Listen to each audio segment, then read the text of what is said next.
Hey everyone! We've been testing the Halsten Stride sneakers for a few weeks now. These shoes look stunning. The minimalist silhouette, premium upper material, and muted tones make them versatile for both casual and semi-formal outfits. Comfort-wise, the cushioning is impressive at first. It feels plush underfoot, with great arch support for daily wear. But here's where it gets interesting.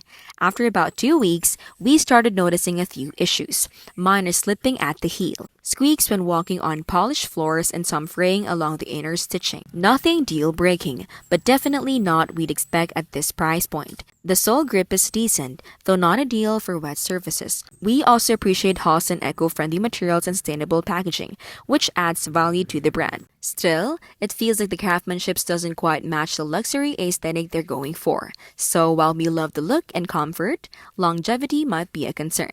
If you're buying for style and moderate daily use, they're worth considering. But if you need a durable workhorse sneaker, you might want to explore sturdier options. This has been how to learn to keep smart and simple and scam free.